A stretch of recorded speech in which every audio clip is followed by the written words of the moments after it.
আমার বাবা অনেকগুলো লইটা মাছ কিনে নিয়ে আসে, তো সেগুলো তরকারি ভুনা এসব খাওয়ার পর এই 4টা লইটা মাছ বেশি ছিল। তো আম্মুকে বললাম এটা দিয়ে আমি লইটা মাছের ফ্রাই খাবো, তো সেটাই শেয়ার করছি। প্রথমে মাছগুলোকে ধুয়ে ভালোভাবে ছোট ছোট পিস করে কেটে নিয়েছে। এখানে দিয়ে দিচ্ছে হাফ চামচ জিরা বাটা, হাফ চামচ রসুন বাটা এবং হাফ চামচ আদা বাটা, হাফ চামচ হলুদের গুঁড়া এবং 1.5 চামচ পরিমাণ লাল মরিচের গুঁড়া এবং 1 চামচ পরিমাণ রাঁধুনি গরুর মাংসের মশলা এবং পরিমাণ মতো লবণ, খুবই সামান্য সরিষার তেল। আপনারা চাইলে সয়াবিনটাও ব্যবহার করতে পারেন। এবার হাতের সাহায্যে বেশ অনেকটুকু সময় নিয়ে মাছগুলোকে মেখে নিতে হবে। আলতো হাতে মাখতে হবে যেন ভেঙে না যায়। এই তো আমি দাঁড়িয়ে দাঁড়িয়ে দেখছিলাম আর আম্মুর সাথে গল্প করছিলাম। আম্মু মাছগুলো মেখে নিচ্ছিল।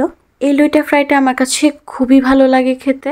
একটা লেবু হাফ কেটে সেখান থেকে রস বের করে নিয়েছে। লেবু রসটা দিলে মাছের যে একটা গন্ধ থাকে সেটা থাকবে না। আর মাছটা যেহেতু অনেকদিন যাবৎ ফ্রিজে ছিল, একটা গন্ধ আসার সম্ভাবনা আছে, তাই আমার আম্মু লেবুটাকে দিয়ে দিল। আর গরু মাংসের যে মশলা আছে সেটা দিয়েছে যেন একদমই কোনো বাজে স্মেল না আসে। 4টা লইটা মাছের জন্য এখানে হাফ কাপ পরিমাণ ময়দা এবং 2 টেবিল চামচ কর্নফ্লাওয়ার দিয়ে দিচ্ছে।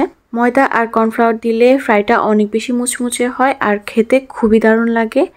আর মাংসের মশলাটা দেওয়ার কারণে স্মেলটা তো খুবই দুর্দান্ত আসে। তো এটা হাতের সাহায্যে বেশ অনেকক্ষণ সময় নিয়ে আলতো হাতে মেখে নিতে হবে, সবগুলো মশলা একদম সুন্দরভাবে মাখানো হওয়া পর্যন্ত।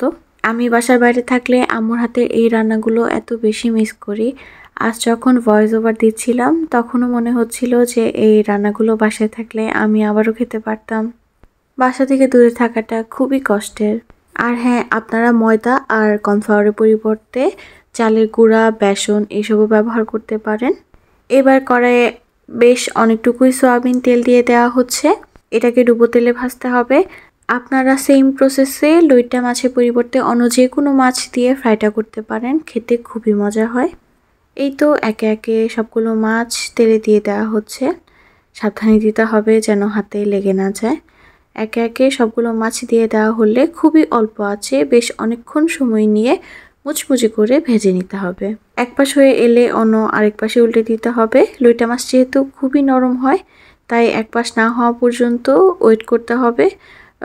খুব দ্রুত উল্টাতে গেলে দেখা যাবে মাছটা একদমই ভেঙে গলে গিয়েছে। তো এক পাশ একদম ভালোভাবে মুচমুচে হয়ে গেলে আমার আম্মু এভাবে লো হিটে অনেকক্ষণ সময় নিয়ে এপাশ ওপাশ ভেজে নিলেই এই লইটা ফ্রাইটা একদমই রেডি। এটা খেতে এত বেশি মজা হয়েছিল কি বলবো। আপনাদের ভালো লাগলে অবশ্যই বাসায় ট্রাই করবেন। আর সামনে তো রোজা আসতে যাচ্ছে, রোজাতেও খেতে অনেক বেশি মজা হয়। আর সন্ধ্যায় নাস্তার খাওয়ার মতো খুবই পারফেক্ট একটা রেসিপি এটা।